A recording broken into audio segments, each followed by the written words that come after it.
I teach What's Your Superpower, and today I'm going to show you how to customize a banner using my Editable banner maker.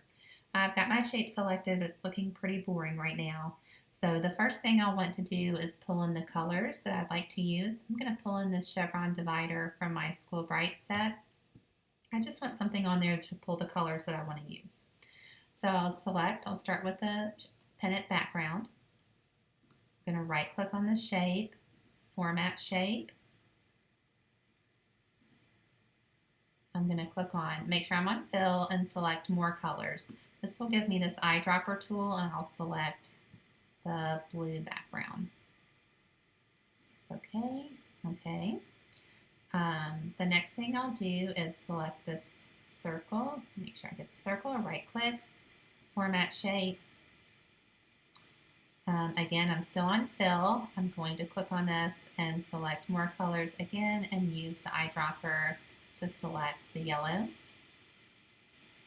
And then the last thing I'll do is, click on OK.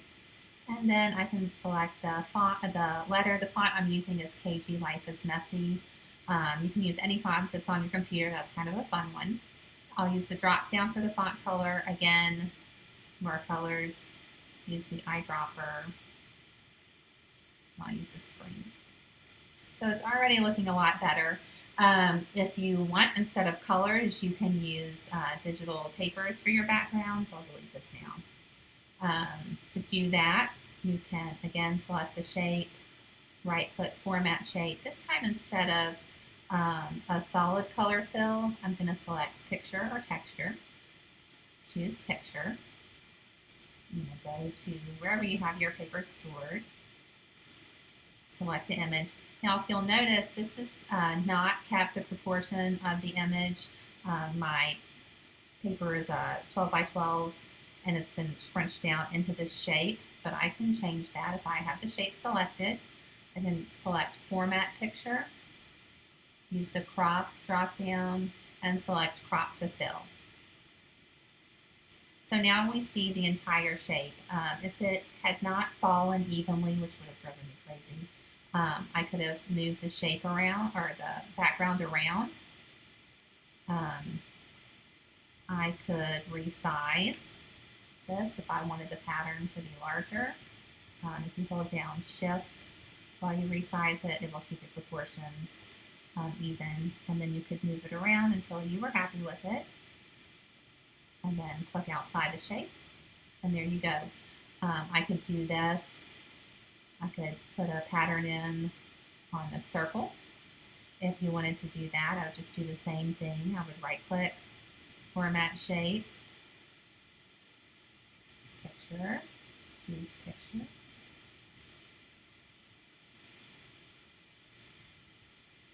If you don't want the dash line, everything here is editable. So if you don't want the dash line, you could delete it. You could change the color of it. You could add on to this circle. I could put an outline on it to break up the two patterns if I wanted line. Right now there's no line. I might select a white line, and I would definitely want to make it a heavier line.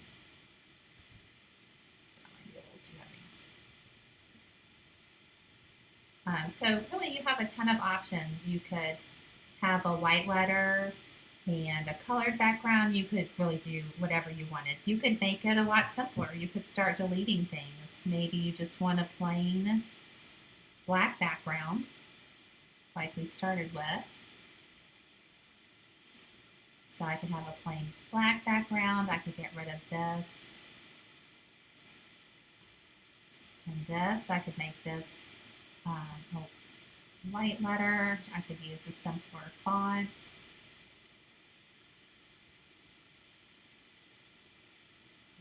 Ooh, a little too fast there. Make it bigger. And I could pull in just something decorative to go across the top, like that chevron I had earlier.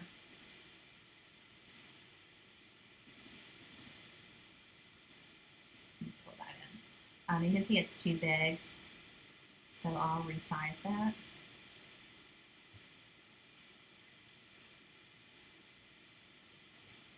You could crop this, do whatever you want to make it look the way that you want. If you want to make sure it's aligned perfectly for my type A friends, I have this selected. I'll select the banner shape and then go to align and align center, and then line them up just right. And once you have the banner the way that you want it, you're not going to want to keep doing this over and over. So you can click on this and then insert duplicate slide and insert as many as you need. Maybe you want a different color background each time. Maybe you want to do a different color letter each time or different paper. You can make it as simple or as crazy as you want, and you have a ton of options with it. If you have any questions, please email me and let me know. If I get the same question multiple times, I'll update the tutorial to include that information also.